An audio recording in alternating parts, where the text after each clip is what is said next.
Pagluto tayo ng bistek. Kakaibang bistek to. At eto nga po ang mga halo. Nilaga ko na po yung baka. Hindi ko alam kung ano to, leg part ba to, upper leg part o ano, bahala na. Tapos, may konting asin lang po yan, paminta at bawang.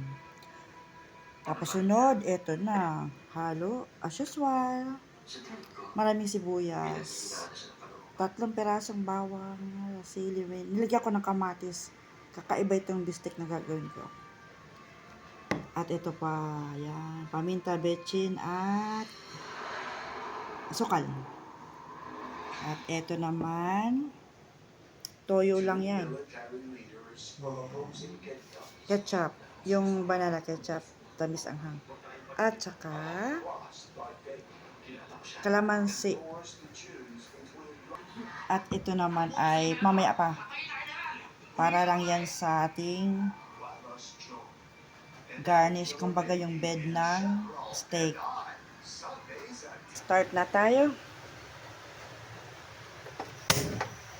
Initin natin ang kawali.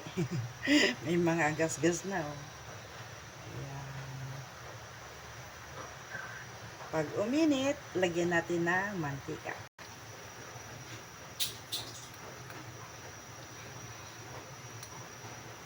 Ayan.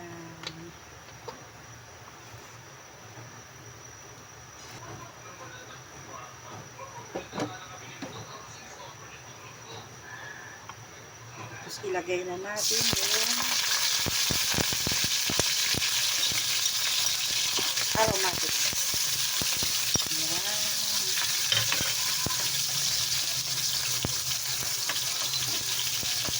Sunod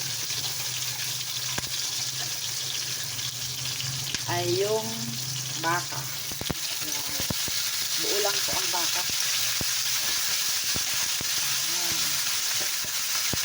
Fry lang natin para makuha lang yung flavor ng ating mga salad.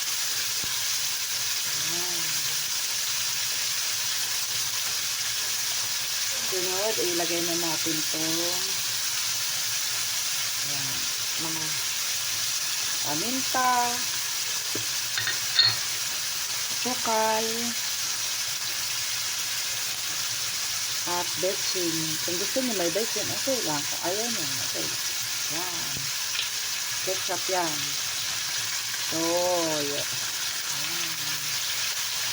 At kalamansi. Yan. Sunod, balik pa rin. Balik pa rin natin. Malambot na po itong baka, kaya mabilis na lang tayo makakaluto. Ayan. O, diba? Dapat pinaghalo-halo ko na yung ketchup, toyo, at kalamansi. Kaya lang, para makita nyo po kung ano yung hinalo ko, kinailangan ko itong paghiwa-hiwalayin yung mga seasonings na ginamit ko. Ayan, ganyan lang po. O, diba? Ang sarap na ano, kung nandito kayo, ang bango yan.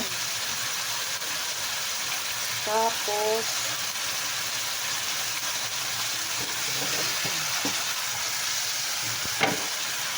kukuha lang po ako ng konting sabaw mula sa pinagpakuloang tubig. Ayan, ito lalagay ko na. Ayan, para mas ma-absorb na yung lasa. Ayan. Mas maganda kasi yung may lasa rin yung ayan. Kaloob-looban, nanunuot yung kaloob-looban ng karne. Ayan. Sarap na kakaibang beef steak.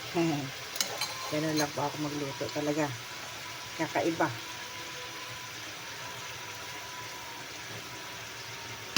Nahulaan niyo po ba yung lasa?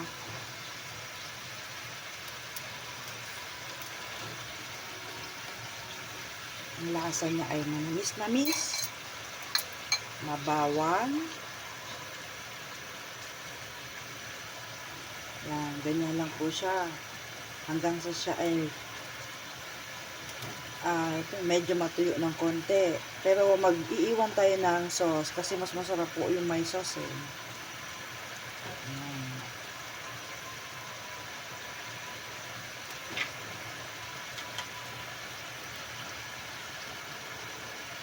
Napakalambot na po nitong baka na to. Kasi talagang pinakuluan ko na po yan.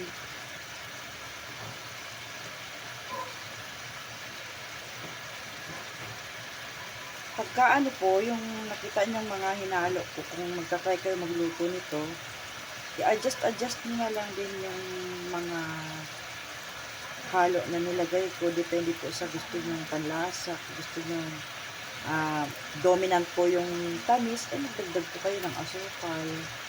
Gusto nyo po yung mas malasa yung paminta, di damihan nyo rin po yung paminta. Ganun lang naman po yung pagluluto. Wala naman po exact ano dito sa ginawa ko. Tansya-tansya lang po. Ayan, dito ba? Sarap na. Balik-balik pa rin lang po yan. Hanggang sa matuyo yung balik-balik pa rin lang natin hanggang matuyo yung sauce. Yan. Tapos mamaya, pag natuyo, yung konting sauce, yung salsa niya ba, doon naman natin ilalagay yung cabbage na hiniwa kanina. Doon sa pinakita ko nung pinipresent ko yung ingredients. Ayun. Sarap na. Super tender. Ngayon lang po ako magluto ng bistek. Kasi may kanya-kanya pong ng pagluluto. Style ng pagluluto. At ito po yung aking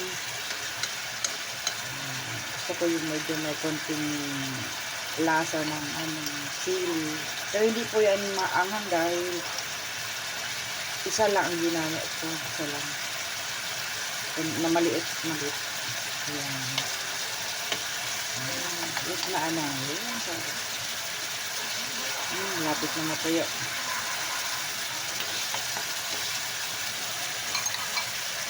Ready ko muna yung paglalagyan.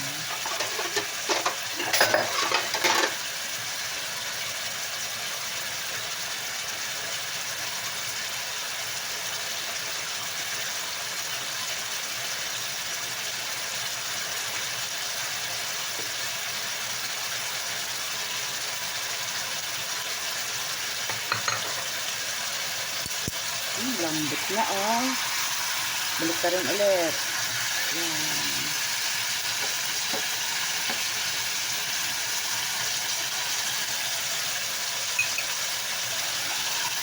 Diba yung kanina sabi ko sa inyo, aalisin ko bago pa matuyo ng gusto.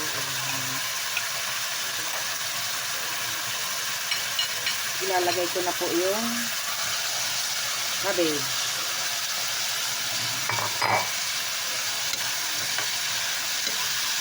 Kunti lang, pang garnish lang naman to. Para naman hindi lonely yung beef steak sa pinggan. Lagyan ko lang ng konting gulay, borloloy ba? Ayan. Hindi naman kailangan lutuin niya, kundi hot cook lang. Parang stir fry. Ayan. Ayan, patayin ko na yung apoy. Heto na po yung nasa pinggan at magpi-plating na po tayo ulit. Ayan. Dito lang po yun ilalagay na cabbage sa gilid po. Ayan. Para hindi naman lonely. Kailangan may kasama ang ating steak.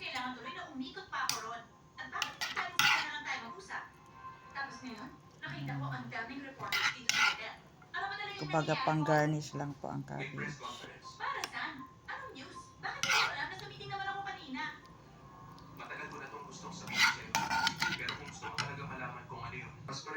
At ilalagay na natin yung mga cucumber. Ayan. Hiwa-hiwa ko lang siya ng maliliit. Ayan.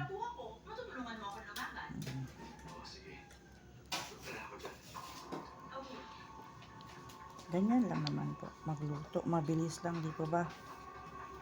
Diskarte lang. Ayan.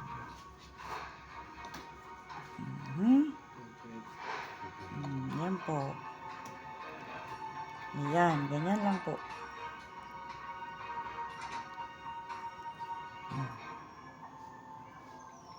Sarap, no? Alam ko na po. Bistec. Opo. Yun lang po.